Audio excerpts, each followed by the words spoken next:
जी फातिमा साहब। तो लैला साहब हमारे प्रोग्राम का सेगमेंट है जिसका नाम है मेरा कुछ सामान, और ये जादुई संदूक आज देखते हैं आपके लिए क्या सामान लेके आया है। ओके WhatsApp कभी इस तरह होया कि जहाज इंज करके उड़िया जो तो पखा बंद हो गया तो ਤੁਹਾਨੂੰ ਪਾਇਲਟ ਨੇ ਕਿਹਾ ਵੇ ਕਿ WhatsApp ਤੁਹਾਨੂੰ ਕਿਹਾ ਵੀ ਸੀ ਇਹਨੂੰ ਗਰੀਸ ਦੇਣੀ ਪੱਖੇ ਨੂੰ ਹੁਣ ਦੱਸੋ ਗਰੀਸ ਕਿਵੇਂ ਲੈਂਡ ਕਰਾਂਗੇ। तो मैं पायलट को कहती थी अगर तुसी ये भी मेरे को पूछना है तो तुसी पायलट खींच दो। WhatsApp कैसे आदमी हो ਤੁਸੀਂ पखा बंद हो गया थले जमीन नजर आ रही ਤੁਹਾਨੂੰ कोई परेशानी नहीं। नहीं क्योंकि पंखे दो होते हैं ना। हाँ दूसरा हाथ चुंदा इंजन करने लगी। जी फातिमा साहब। जी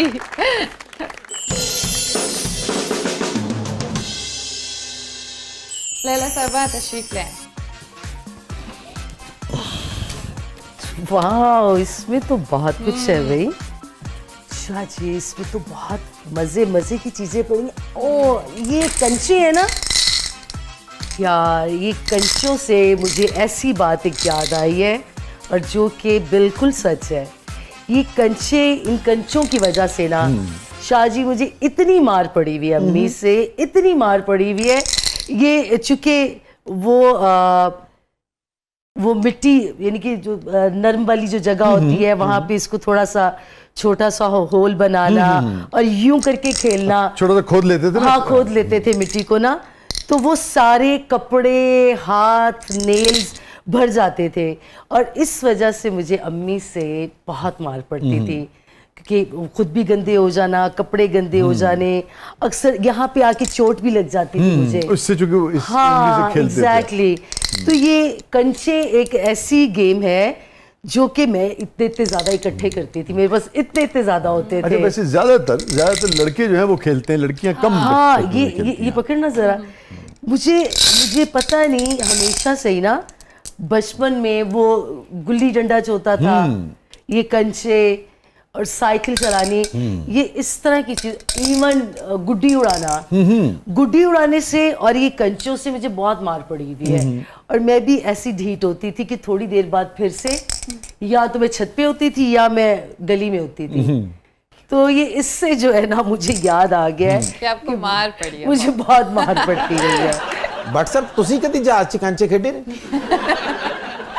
जहाज में अपने कंचे कभी देखे?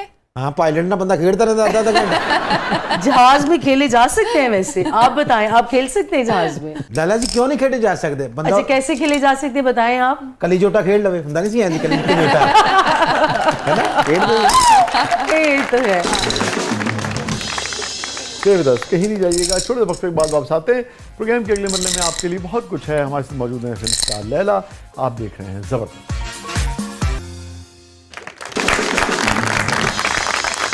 वेलकम बैक नाज़रीन। ज़बरदस्त में एक बार फिर खुशामदीद। फातिमा साहब कुछ पूछना चाह रही थी आपसे। हाँ जी, मेरा ख्याल है ये लैला साहिबा से सवाल होता ही होगा, लेकिन हम जानना चाह रहे हैं कि शादी कब करेंगी। क्यों नहीं कि हम ये नहीं पूछ रहे, अब कब करेंगी हमें ये बताएं। अच्छा क्यों नहीं कि आप नहीं पूछना चाहती, लेकिन फिर भी बता दूंगी कि मुझे वक्त नहीं मिला। जैसा कि आपके प्रोग्राम के स्टार्ट में मैंने बता दिया था कि बहुत सालों बहुत कुछ मैंने सहा, कभी जानी नुकसान, कभी माली नुकसान, तो उसमें से ही नहीं निकल सकी थी मैं, तो वक्त नहीं मिला मुझे। और अब कभी भी कहीं भी कोई अच्छा रिश्ता आया तो फ़ौरन कर लूँगी। कैसा लड़का चाहिए आपको, ये आज हमारे शो के तवस्सुस से आप बता दें। लॉयल होना चाहिए, ऑब्वियसली गुड लुकिंग भी हो और कदर करने वाला हो। आई थिंक इतना काफ़ी है। और अगर पैसे उसके पास ज़्यादा नहीं हो तो चलेगा? मतलब ज़्यादा ना भी हो, लेकिन इतना होना चाहिए कि वो एक शादीशुदा ज़िंदगी को खूबसूरती के साथ और आसानी के साथ लेके चल सके। लैला साहबा, हमारा सेगमेंट है जिसका नाम है कैथारसिस।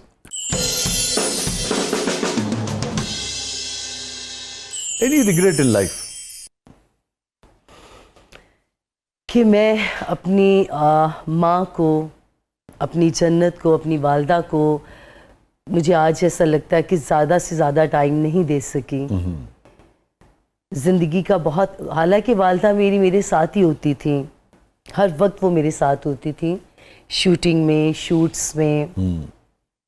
लेकिन फिर भी मुझे ये लगता है कि जो वक्त मैंने दोस्तों में गुजारा, वो वक्त भी मैं अपनी माँ को देती।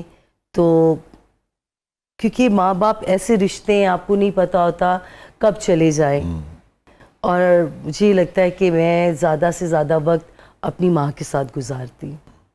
अल्लाह ताला उन्हें गरीब की रहमत फरमाए, आमीन, आपको सब्र जमील अता फरमाए। आमीन। लैला, किसी चीज़ पे वो जो हम ज़मीर की बहुत शुरू में बात हुई थी, कभी होता है कचौके लगाता रहता हूँ, मलामत करता रहता हूँ, कभी लैला ये ज़िंदगी के इस मोड़ पे, इस मामले में, इस शख्स से ये मुझसे गलत हो गया था, ये मुझे नहीं करना चाहिए था।